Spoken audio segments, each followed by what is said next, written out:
निदेशक हैं श्री वीरचंद, श्रीमती उषा रानी, श्री राजेंद्र कुमार, गजेंद्र कुमार, श्री अजय कुमार, श्री प्रवीण, श्रीमती प्रिया, श्री विकास, श्रीमती मेनका, श्री प्रणव, रेशम, अक्षित, तनिष्क, कश्वी, लाव्या एवं समस्त बड़जात्या परिवार, कामा निवासी, दिल्ली, जयपुर प्रवासी, फर्म एकता एंटरप्राइजेस।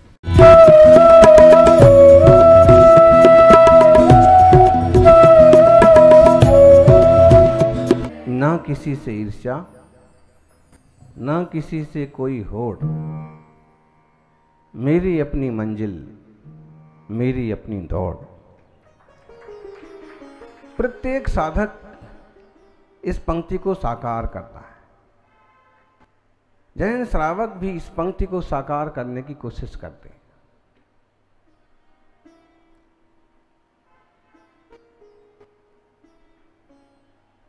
इसी में जीव मन की सार्थकता है, इसी में आपस का वात्सल्य प्रेम बने रहने की क्षमता है। लेकिन हम जब एक दूसरे पर अधिकार करते हैं, एक दूसरे से ईर्ष्या करते हैं, होड़ करते हैं, लूट मार करते हैं, तो समस्याएं खड़ी होती हैं।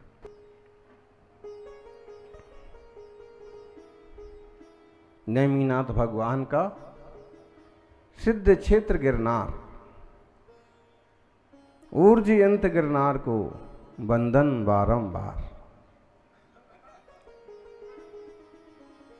7 अक्टूबर को गिरनार में एक प्रेस कॉन्फ्रेंस हुई। कई सारे लोग इकट्ठे हुए, जिनने अधिकार जमा रखा है वो सब वहां पहुंच गए और फिर जो जो कहा उस सब ने सुना।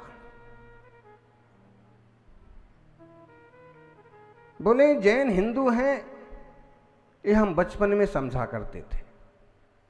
अब गिरनार में आके हमें मालूम पड़ा कि जैन तो जैन ही हैं, जैन हिंदू नहीं है। फिर ये पक्का स्पष्ट होना चाहिए कि जैन जैन हैं कि हिंदू हैं। ये कभी हिंदू बन जाते हैं, कभी जैन बन जाते हैं। सच्चाई ये है कि हम सब हिंदुस्तान में पैदा हुए हैं। हमारी जड़ें अनादिकाल से, सनातन काल से हिंदुस्तान में ही जड़ी जमी हुई हैं, इसलिए हम सब हिंदू हैं। लेकिन जब धर्म की बात आती है तो इंद्रियों को जीतने वाले जो जिन हुए हैं, हम उनकी पूजा करते हैं, उन्हें मानते हैं, इसलिए हम जैन हैं। एक अर्थ में हम हिंदू हैं, एक अर्थ में हम जैन हैं। हम हिंदू भी हैं और हम जैन भी हैं। प्रथम तीर्थंकर ऋषभदेव के प्रथम पुत्र भरत चक्रवर्ती के नाम से इस देश का नाम भारत पड़ा। अग्नि पुराण, वायु पुराण, स्कंद पुराण, बाराह पुराण, विष्णु पुराण, शिव पुराण, स्कंद पुराण, कूर्म पुराण और इस तरह के 11 पुराणों में इस उल्लेख को बहुत अच्छे शब्दों में पेश किया गया कि कभी यह अजनाभ वर्ष कहलाता था। भरत के दादा ऋषभदेव के पिता नाभिराज के नाम से अजनाभ वर्ष, अवनाभ खंड कहलाता था। लेकिन जब नाभि के ऋषभ हुए और ऋषभदेव राजपाट करके जब वन को गए, चक्रवर्ती भरत को उन्होंने राज्य दिया और भरत का वो प्रताप जगत के सामने आया कि देश उनके दादा के नाम को भूल करके भरत के नाम से इस देश को भारत देश कहने लगा। आप देखिए, जिसकी लाठी उसकी भैंस। 18 पुराणों में से 11 पुराण, श्रीमद् भागवत, देवी भागवत, इनमें सब उल्लेख होने के बाद भी लोगों ने दुष्यंत शकुंतला के पुत्र भरत के नाम से भारत की घोषणा कर दी। महाभारत में एक श्लोक आया है जिसमें ये बात कही है कि दुष्यंत शकुंतला के पुत्र भरत के नाम से जो कुल, देश नहीं, गोत्र, कुल, जो कुल चला वो भारत कहलाया और उसी के कारण से वो महाभारत पूरा ग्रंथ बन गया। ये बहुत बात की बात है। माने एक कुल का नाम जो भारत पड़ा वो दुष्यंत शकुंतला के पुत्र, लेकिन देश का नाम भारत जो पड़ा भरत चक्रवर्ती के नाम से पड़ा। फिर भी जिसकी लाठी उसकी भैंस। गिरनार जी को लेके भी यही हो रहा है। इस मायने में ये व्रात्य, द्रविड़, ये नांग जो कहलाते थे वो जैन, जिनको मानने वाले। गिरनार जी पर जिस तरह से आतंक मचाया हुआ है और प्रेस रिपोर्ट में जिस तरह से धमकियां दी गई, बताइए एक शालीन सभ्य समाज का व्यक्ति सुनने के अलावा और क्या करेगा। उतना बड़ा वीडियो सुनने के बाद भी किसी ने कोई एक्शन नहीं किया। इसलिए नहीं किया कि जिसकी लाठी उसकी भैंस। आज उनकी शक्ति है, वो बड़े भाई की भूमिका में है। अब चाहें तो प्यार करें और चाहें तो हथियार उठाएं। हम अल्पसंख्यक कमजोर हो गए और खास हम अपने उसूलों को, अहिंसा और शांति के सिद्धांतों को बिल्कुल भी छोड़ने को तैयार नहीं है। और हम कहेंगे यही हमारे समाज का सौभाग्य है कि कठिन परिस्थितियों में भी हम अपने रास्ते पर चलते रहते हैं। तब भी हमें बुरे विचार नहीं आते, हम तब भी वसुधैव कुटुंबकम की ही कामना और कल्पना करते हैं। और कहीं ना कहीं हमें इस रास्ते भी से भी सफलता जरूर मिलेगी। कहते ना, भगवान के द्वार पर देर है, अंधेर नहीं है।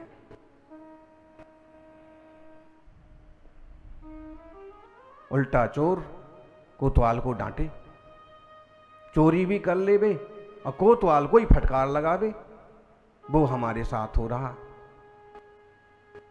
बोले यहां हमारी आराध्य दत्तात्रेय विराजमान है, यहाँ कोई भी कुछ करेगा तो 5वीं से उतर के 4थी और तीसरी तक नहीं पहुंचेगा, बीच में ही क्रियाक्रम हो जाएगा।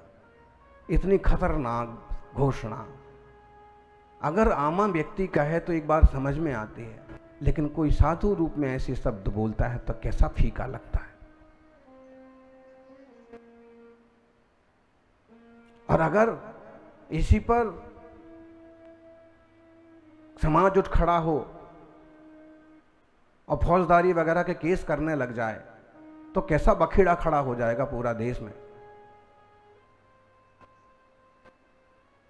लेकिन फिजूल की बातों में हम विश्वास नहीं करते हैं।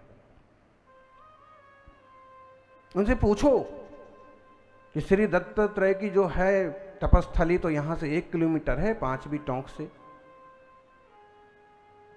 यहां कब से आ गए? ये मूर्ति कब से विराजमान हुई? जो बड़ी वाली मूर्ति है इसे तो अभी थोड़े ही साल हुए, और उसके पहले छोटी सी मूर्ति थी उसे लगभग 20-22 साल हुए थे, लगभग हमारा जो अंदाज है, छोटी सी थी। और उस पहाड़ पर ही जो बनी हुई है, पहाड़ में खुदी हुई मूर्ति है नेमिनाथ की, वो हजारों सालों से है। उसकी तुम बिल्कुल बात नहीं करते हो। चरण तो भाई दिगंबर जैन समाज में ही पूजे जाते हैं। जैनों में इतिहास मिलता है चरणों का, चाहे शिखर जी हो, चाहे गिरनार जी हो, चाहे चंपापुर हो, चाहे पावापुर हो। वैदिक संस्कृति में चरणों की पूजा का कहीं कोई उल्लेख नहीं है। बड़े से बड़े विद्वान और संत महंत इस बात को स्वीकार करते हैं कि चरणों की पूजा वैदिकों में नहीं है। चरण पादुकाओं की पूजा जरूर होती है वैदिकों में। जैसे श्री भरत जी ने श्री राम की चरणों उसको पादुकाओं के रूप में अपने अनुशासन के लिए रखा। बाद में कई संत महंतों की चरण पादुकाओं की स्थापना, मतलब वो पादुकाएं रहती हैं, उन्हें उठा करके कहीं ले जा सकते हैं, उन्हें कहीं दूसरी जगह विराजमान कर सकते हैं, उन्हें उठा करके उनकी पूजा अभिषेक भी वो लोग करते हैं।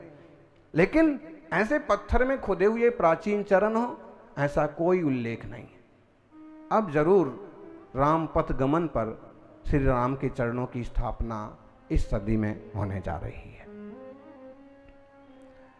तो जो भी है, जबरदस्ती उल्टा चोर कोतवाल को डांटे, बोले होगा जैन शास्त्रों में लिखा होगा नहीं भाई, आपने पढ़ा है, आपको पता है। मुक्तानंद हमसे मिलते थे, पहले तो बहुत उबलते थे, लेकिन बाद में उन्हें ये समझ में आया कि महाराज जी बहुत शांत, शालीन और आध्यात्मिक व्यक्तित्व के धनी इतिहास वेदता हैं तो बड़ी शालीनता से बात करते। एक बार बातचीत में उन्होंने कहा कि महाराज जी, आपकी सारी बातें सही हैं, लेकिन आप सिर्फ वर्तमान में जियो, आप वर्तमान में देखो, आप वर्तमान में क्या है। वर्तमान में हम वहां के राजा हैं, आप इस बात को स्वीकार करो, और आपको दर्शन करना है, आनंद से आओ, आनंद से दर्शन करो, लेकिन छेड़छाड़ नहीं होना चाहिए। तो हमने कही, भाई वर्तमान के अकेले क्यों बात करते हो, भूत को क्यों भुलाते हो? अरे भाई, श्री कृष्ण के भाई नैमिनाथ वहां से मोक्ष पधारे। जितना प्यार आपको श्री कृष्ण से है उतना ही प्यार हमें नैमिनाथ से, और तुम्हें सिर्फ श्री कृष्ण से प्यार है, हमें नैमिनाथ और कृष्ण दोनों से प्यार है। शास्त्रों में दोनों के उल्लेख उपलब्ध हो रहे हैं। जब वहां से वो मोक्ष पधारे तो श्री कृष्ण ने वहां पर्वत की परिक्रमाएं की, बंधन किया, और ऐसी विशुद्ध दशा को पाने के लिए सद्भावनाएं व्यक्त की।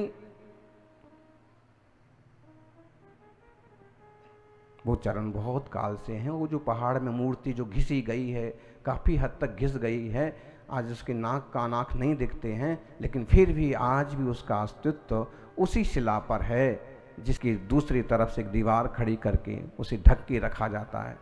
जिस गड्ढे में वो कुर्सी घुस गई थी उसमें वो नैमिनाथ भगवान की प्रतिमा है। शायद कुर्सी का पाया भी इशारा कर रहा था कि लोगों नीचे देखो, यहाँ है नैमिनाथ। गजब की बात हो गई। जिसने तलवार उठा ली, चिमटे उठा लिए, उनकी कोई बात ही सामने नहीं आ रही है। उल्टा कह रहे हैं कि जैनों का चरित्र सामने आ गया, इनका चरित्र सामने आ गया। जैनों का चरित्र तो पूरी दुनिया जानती है कि कितना सदाचारी, शाकाहारी, अहिंसक और शालीन व्यक्तित्व के धनी जैन होते हैं। ये तो जैनों का सौभाग्य है कि उनके गुणों को दुनिया जानती है, वरना इतना उत्तेजक भाषण देने के बाद पता नहीं कितने उपद्रव खड़े हो गए होते। वहीं बैठे हुए कई सारे साधु संत इस बात को सुन करके भी कोई सहमति में सिर नहीं हिला रहे, कई सारे चुपचाप सुन रहे, क्योंकि उसमें से कई को पता है कि किस टाइप के लोग होते हैं, इतिहास क्या है, सच्चाई क्या है, वास्तविकता क्या है, होना क्या चाहिए, हो क्या रहा है। क्योंकि सभी लोग थोड़ी ना अन्याय के पक्षधर होते हैं।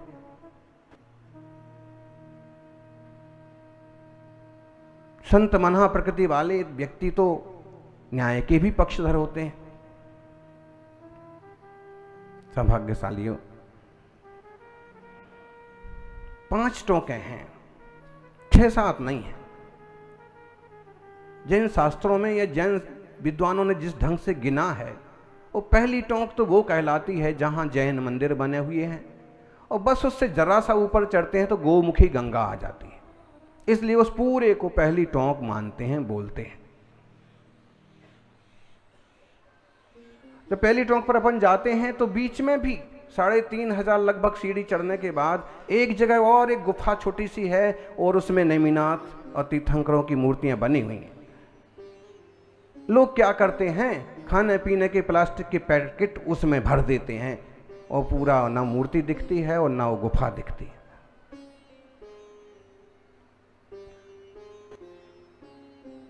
अब ऐसा करने वाले को धर्मात्मा कहेंगे, हथियार उठाने वालों को धर्मात्मा कहेंगे। पहली टोंक पर मंदिर बने हुए हैं।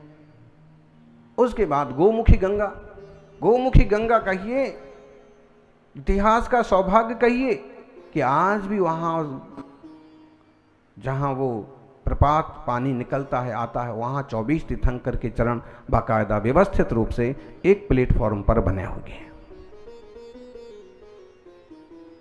और उन पर बाकायदा नाम लिखे हुए हैं। और ये पुरातत्व विभाग का सौभाग्य है कि अभी तक वो किसी ने घिसे नहीं है। ये हमारी जैन समाज का सौभाग्य कहे। जो वहां प्रतिनिधि रूप में बैठे हैं उनकी कृपा मान लीजिए, लेकिन वहां है 24 तीर्थंकर के चरण। गोमुखी गंगा में हम लोग दर्शन करके आए आराम से। कई सारे वहां संत महंत अच्छे से भी बात करते हैं, सुख दुख भी पूछते हैं, लेकिन कोई कोई ऐसे निकलते हैं कि पूरे समाज को भिड़ाने की तैयारी में है। दो धाराओं को लड़ाने की तैयारी में है।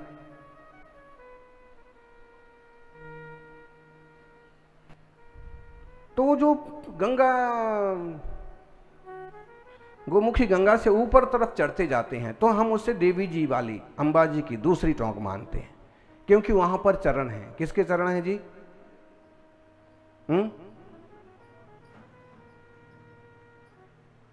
दूसरी टोंक पर शंभु कुमार की, दूसरी पर अनिरुद्ध कुमार के चरण है। वो जो मंदिर है देवी जी का, बस उसके बराबर में ही है। अब लोगों ने उस पर भी अतिक्रमण जैसा कर दिया है, अपनी दान पेटियां रखी, जबकि हम 3 साल पहले ही वहां पर खूब अच्छे से बैठ के ध्यान करके आए। देवी जी के मंदिर में भी गया हम, क्योंकि नेमिनाथ भगवान की यक्षिणी हैं वो अंबिका जी। 1200 साल पुराना शास्त्रों में उनका इतिहास उपलब्ध होता है और एक मान्यता जबरदस्त रही। और आज अब वो जैन तो कई सारे पंथों में बट गए, जैसे कि बाबा जी भी कह रहे हैं कि इसमें 2 प्रकार के लोग हैं और लड़ते रहते हैं। दिगंबर जैन नहीं लड़ते हैं, दिगंबरों के मंदिरों पर दावा करते हैं हमारे ही दूसरे श्वेतंबर भाई, और सबसे पहले मुकदमा की शुरुआत किसी निमित्त से वो करते हैं, फिर बातें उलझती जाती हैं और हम हमेशा के लिए परेशान हो जाते हैं। ये तो उन्हें भी चाहिए कि ऐसा उपद्रव ना करें, और ये परिणाम होता है कि फिर वस्तु मंदिर दोनों के हाथ में नहीं बचता है, कोई तीसरा ही वहां आके बैठ जाता है। अभी जो भूषण जैन शाह के लेख वाली बात है, तो उसने 50-60 मंदिरों के नाम लिख दिए, और फिर जब हमारा ये प्रवचन हुआ तो उस पर उन्होंने एक्शन दिया कि हमारी सारी बातें झूठी नहीं हैं। देखो महावीर जी, शिरपोर, ऐसे कुछ नाम लिखे, मक्सी, देखो इन पर विवाद चल रहा है कि नहीं, कोर्ट में केस चल रहा है कि नहीं। अब उनसे कहो भाई कोर्ट में केस चल तो रहा है, लेकिन शुरुआत किसने की? तुमने। मंदिर हमारे थे ही, हम पूजा वर्षों से कर ही रहे थे, सार संभाल कर ही रहे थे। तुम्हारी नीयत खराब हुई और कोई भी चिन्ह बना दिए, कोई रसीद कटा दी, कोई ऐसा किया, और तुम अब दावा ठोकने लगे। बताइए हम क्या करें, हम कहाँ जाएं? अब तुमने दावा ठोका तो हम फिर वापस कि भाई ऐसा नहीं है, ऐसा नहीं है करते हुए हम भी कोर्ट में खड़े हो गए। ये तो हमारा ही है। अब हमारी चीज के लिए ही हमें गिड़गिड़ाना पड़ रहा है, लुटना पड़ रहा है। ऐसे कोई खास विवाद नहीं है, लेकिन इस टाइप की चीजें हमारे ही भाइयों ने पैदा कर दी। गिरनार में तो ये 25-30 का ही मामला है, 25-30-40 साल से ज्यादा पुराना नहीं है। और 1960 30 अक्टूबर 1960 को कोर्ट का फैसला है कि पहाड़ के चरण, पहाड़ पर जो बनी हुई उस समय की छतरी और ये 5 टोक दिगंबर जैन समाज के अधिकार में है। वो उपलब्ध है वो कागज, और 1980 में भी वही टोंक बनी हुई है।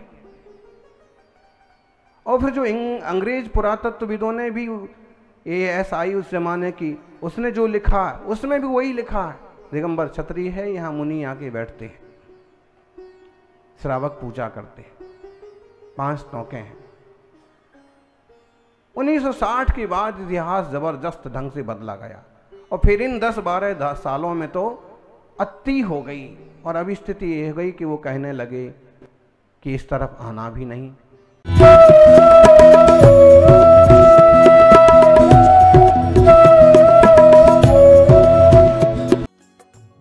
इस कार्यक्रम के पुण्यार्चक थे श्री वीरचंद, श्रीमती उषा रानी, श्री राजेंद्र कुमार, गजेंद्र कुमार, श्री अजय कुमार, श्री प्रवीण, श्रीमती प्रिया, श्री विकास, श्रीमती मेनका, श्री प्रणव, रेशम, अक्षित, तनिष्क, कश्वी, लाव्या एवं समस्त बड़जात्या परिवार, कामा निवासी, दिल्ली, जयपुर प्रवासी, फर्म एकता एंटरप्राइज।